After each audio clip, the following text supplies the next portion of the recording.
Sebelum upacara pemakaman Sultanah Tajul Alam Syafiatuddinsyah dilakukan, terlebih dahulu penobatan penggantinya oleh wanita bangsawan yang bernama Sri Paduka Putri dengan gelar Nurul Alam Nakiyatuddinsyah. Masa pemerintahan Sultanah Nurul Alam Nakiyatuddinsyah sangat berat, karena tidak hanya melawan penjajahan Belanda, Portugis, dan Inggris yang semakin bertambah kuat kedudukannya, tapi ia juga menghadapi situasi perpolitikan yang ada di kerajaan. Menurut Said, Nurul Alam naik tahta karena kekosongan kepemimpinan, yang menyebabkan terjadinya perebutan kekuasaan di antara mereka, yang menganggap pewaris kerajaan yang sah. Akhirnya, mereka hanya dapat memilih Putri Iskandar Muda sebagai Ratu Lambang.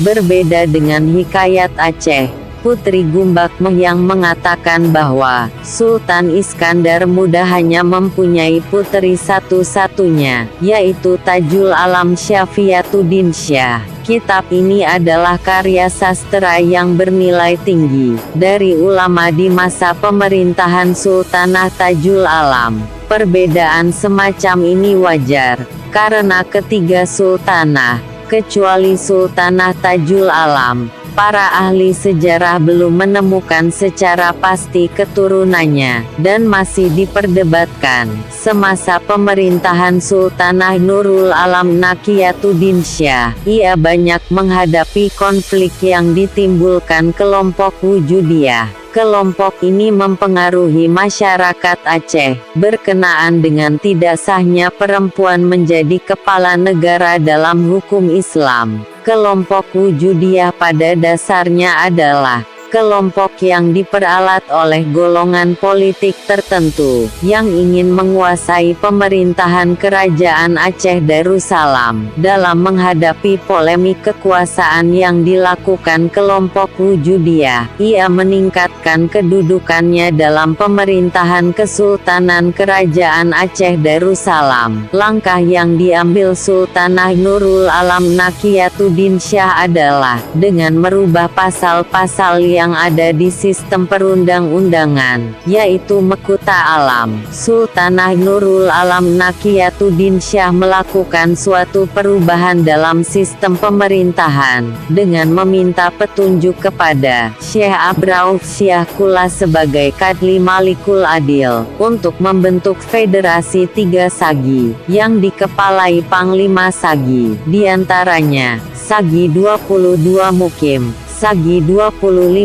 Mukim dan Sagi 26 Mukim. Kesultanan sebelum Sultanah Nurul Alam, belum ada yang membagi Sagi ke dalam 3 Sagi di Aceh Besar, karena pembagian Sagi dilaksanakan hanya pada masa Sultanah Nurul Alam.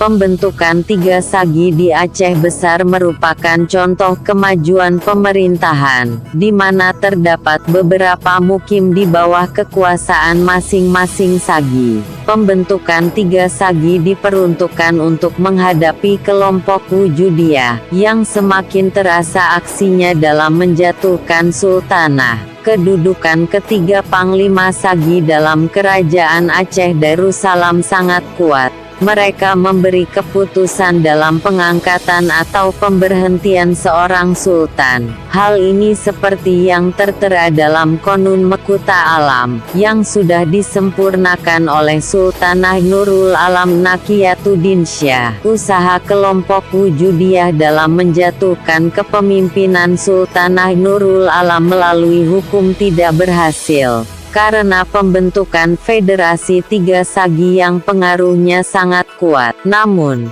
kelompok ini tidak putus asa untuk menjatuhkan kekuasaan sultanah. Mereka melakukan pergerakan secara diam-diam, dengan menyebarkan faham kepada masyarakat Aceh, mengenai tidak sahnya pemimpin perempuan menurut agama dalam memimpin suatu negara. Di samping melakukan kampanye secara diam-diam, mereka juga tidak patuh terhadap peraturan yang ada di kerajaan.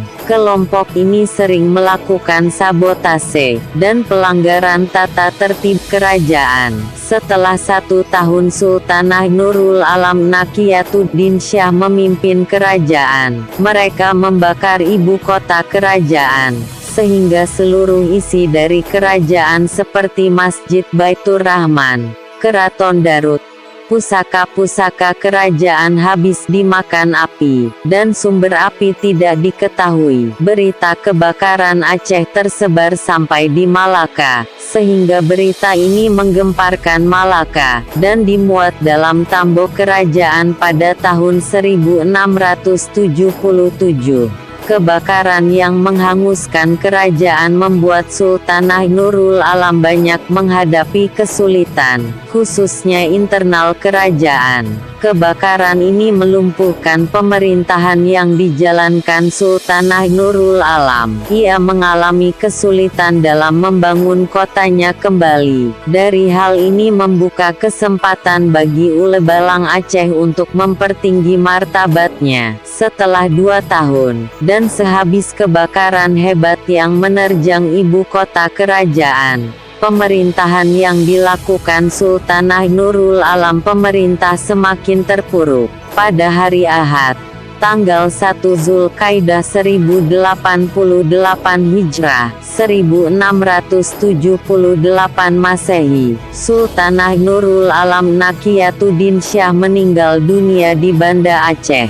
Sebagaimana halnya kematian Sultanah Tajul Alam, yang telah mempersiapkan penggantinya, yaitu Nurul Alam sebelum ia meninggal dunia, maka demikian pula sejak sebelum Sultanah Nurul Alam meninggal, ia telah mempersiapkan penggantinya, yaitu puterinya, yang bernama Putri Raja Setia, dengan gelar Sultanah Zakiyatuddin Inayat Syah. Masa pengangkatan Sultanah Zakiyatuddin Inayat Syah tidak gitu diusik oleh kelompok Wujudiyah. Dalam kepemimpinan Sultanah, jabatan Kadli Malikul Adil tetap sama dengan masa Sultanah Nurul Alam, yaitu Syekh Abdul Rauf Syah Kula, yang mendukung kepemimpinan perempuan, sehingga pengangkatan Sultanah Zakiyatuddin Inayat Syah hampir tidak mengalami kesulitan. Politik yang dijalankan oleh Sultanah Zakiyatuddin Inayat Syah tetap sama, dengan meneruskan kepemimpinan pendahulunya, yaitu Sultanah Tajul Alam, dan Sultanah Nurul Alam, yang tegas terhadap kelompok yang menentang kepemimpinannya. Sultanah Zakiyatuddin Inayat Syah terus membasmi kelompok Wujudiyah, dengan tindakan keras dan tegas. Sultanah juga menindak terhadap dalang politik kelompok ini,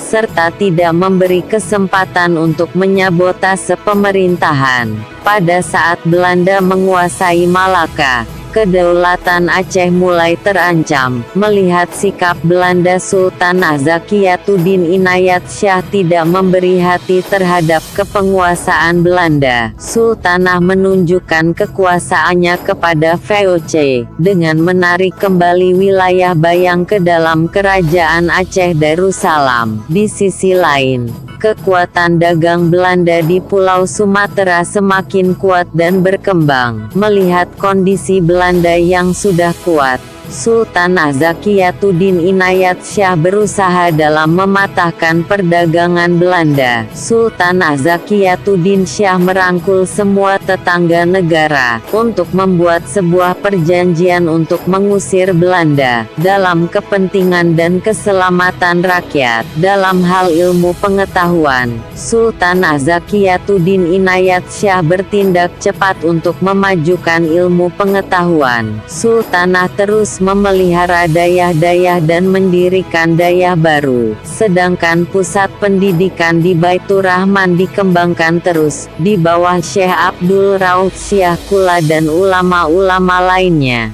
Pada saat Sultanah Zakiyatuddin memerintah, ia didatangi 2 kali oleh utusan Inggris, dan 1 kali utusan Syarif Mekah. Utusan Inggris pertama kali datang ke Aceh pada tahun 1684.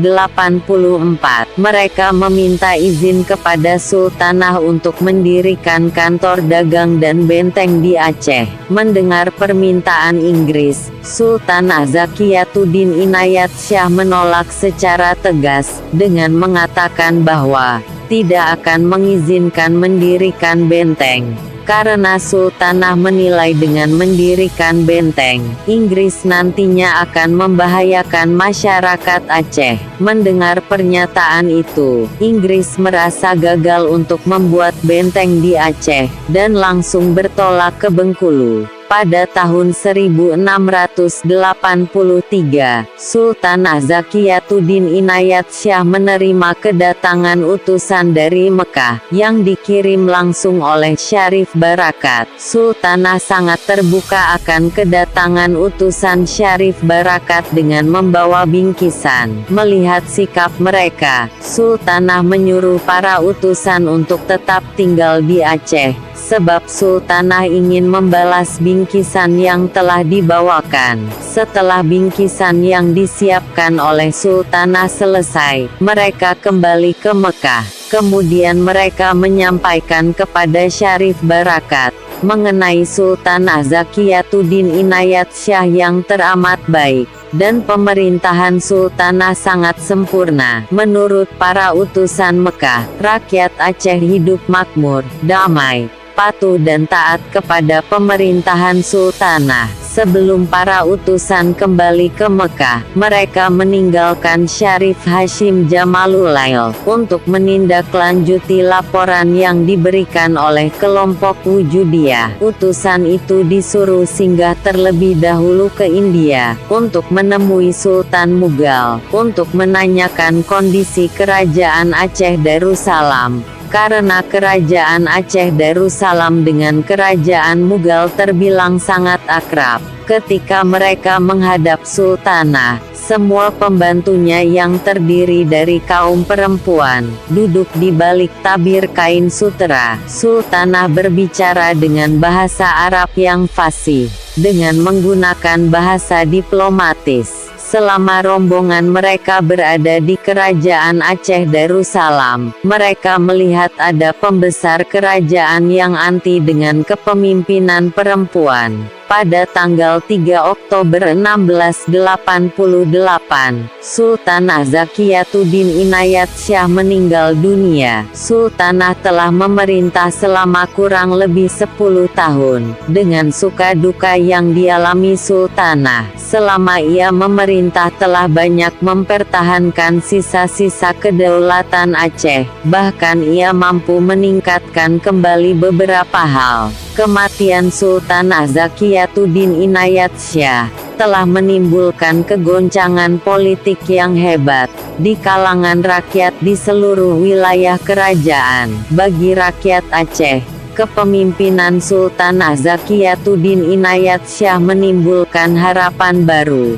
Karena keadaan pemerintahan cukup stabil, kekuasaan kelompok Wujudiyah sangat lemah, negara yang direbut oleh VOC telah diambil kembali, perekonomian kerajaan telah kembali sedia kala, dan angkatan perang sudah aktif kembali. Semua harapan itu sirna ketika Sultanah Zakiyatuddin Inayat Syah meninggal dunia. Melihat keguncangan politik yang telah dialami Aceh, membuat sekelompok politisi seperti beberapa ulebalang yang tidak puas akan kepemimpinan perempuan. Karena para sultanah telah menghilangkan hak istimewanya, maka mereka memperalat kaum Wujudiyah kembali. Tokoh yang telah disiapkan oleh kelompok Wujudiyah untuk menggantikan Sultanah Zakiyatuddin Inayat Syah adalah Syarif Hashim, yang telah memisahkan diri dari Syarif Barakat. Menurut catatan sejarah, Sultanah Tajul Alam Syafiyatuddin Syah telah mempersiapkan 3 puteri kandidat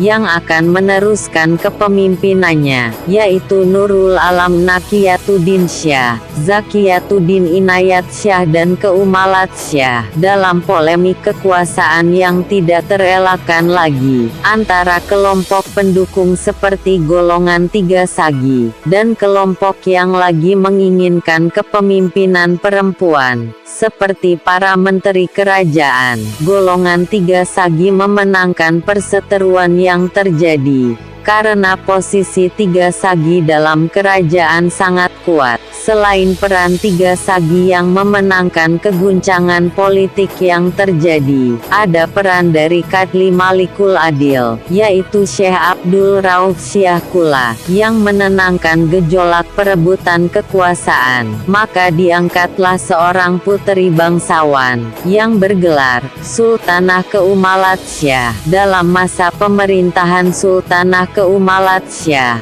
konflik kepemimpinan perempuan tidak berhenti juga. Berbagai polemik perbedaan pendapat tidak terhindarkan. Timbul pula fitnah untuk menjatuhkan kekuasaan Sultanah Keumalat Syah. Di dalam kekacauan dan fitnah yang terjadi, Sultanah Keumalat Syah tetap berada dalam kursi kepemimpinannya, untuk memperbaiki perekonomian yang ada di Kerajaan Aceh Darussalam. Kebijakan yang sebelumnya dijalankan oleh Sultanah Zakiyatuddin Inayat Syah tetap dilaksanakan oleh Sultanah Keumalat Syah dalam berbagai bidang, seperti pemerintahan, ekonomi, bahkan hubungan luar negeri. Walaupun dalam kepemimpinannya terus diusik oleh pihak oposisi kaum Wujudiyah yang cukup berat, tapi ia sempat memikirkan pembangunan kerajaan. Pemerintahan yang dijalankan oleh Sultanah Keumalat Syah dibantu oleh Syekh Abdul Rauf Syah Kula dan ulama-ulama lainnya. Dalam hubungan Aceh dengan Belanda pada masa Sultanah Keumalat Syah gitu tidak baik, karena wilayah kerajaan di seberang Selat Malaka dan timur Sumatera telah diusik kedaulatannya oleh VOC Belanda. Pada masa pemerintahannya di tahun 1695, Sultanah Keumalat Syah kedatangan utusan dari Inggris. Mereka meminta izin untuk mendirikan kantor dagang di Aceh. Kemudian Sultanah pun mengizinkan Inggris untuk membuka kantor dagang, dengan meraup keuntungan sebesar-besarnya bagi kerajaan dan rakyat Aceh. Pada saat pemerintahan Sultanah Keumalat Syah, terjadi peristiwa yang menyedihkan bagi Sultanah, yaitu salah satu pendukung kepemimpinannya yang paling kuat, yaitu Syekh Abdul Rauf Syah Kula sebagai Kadli Malikul Adil meninggal dunia. Kondisi kepemimpinan Sultanah terancam oleh beberapa kelompok yang tidak suka kepemimpinan perempuan. Padahal Sultanah sedang melakukan berbagai pembangunan kerajaan yang sudah disetujui oleh Majelis Mahkamah Rakyat. Syekh Abdul Rauf Syah Kula meninggal pada tanggal 23 Syawal 1106 Hijrah, 1695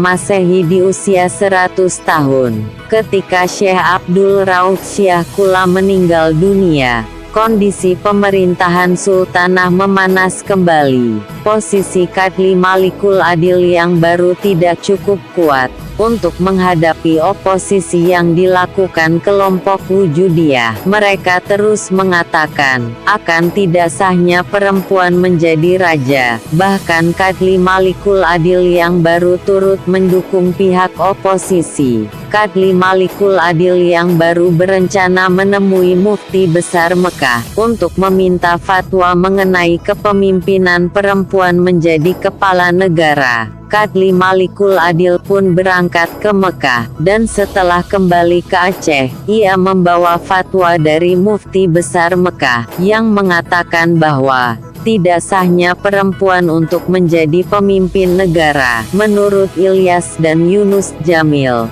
fatwa dari Mufti Besar Mekah adalah surat palsu, yang sengaja dibuat untuk memakzulkan Sultanah Keumalat Syah. Kadli Malikul Adil yang baru sebenarnya tidak berangkat ke Mekah, dan hanya bersekongkol dengan Ulebalang Syarif Hashim dan Syarif Ibrahim, yang tidak menyukai kepemimpinan perempuan. Sebelumnya Kadli Malikul Adil yang baru telah menggabungkan diri dengan pihak oposisi, seperti Ulebalang yang ingin menjatuhkan sultanah. Sidang pemakzulan sultanah dilakukan dalam Majelis Mahkamah Rakyat, yang sebelumnya sudah diganti dengan anggota yang anti dengan kepemimpinan perempuan. Setelah musyawarah dilakukan, dan menghasilkan keputusan bahwa Sultanah Keumalat Syah secara resmi diberhentikan. Setelah Sultanah Keumalat Syah dimakzulkan oleh kelompok oposisi, maka segala usaha kelompok yang masih menginginkan pemerintahan sultanah tidak ada artinya lagi semenjak fatwa Mekah keluar. Pada tanggal 20 Rabiul Awal 1109, 1699 Masehi, Sultanah Keumalat Syah diberhentikan menjadi sultanah, dan digantikan oleh Habib Arab, yang bergelar Sultan Badrul Alam Syarif Hashim Jamaluddin. 7 tahun setelah Sultanah Keumalat Syah diturunkan dari jabatan kepala negara, ia meninggal dunia pada tanggal 28 Zulhijjah 1116 Hijrah, 1706 Masehi, dan dimakamkan di dekat 3 orang sultanah, yaitu Sultanah Tajul Alam Sifiyatuddin Syah, Sultanah Nurul Alam Nakiyatuddin Syah, dan Sultanah Zakiyatuddin Inayat Syah, dalam kandang emas yang terletak di dalam Keraton Darut Dunia.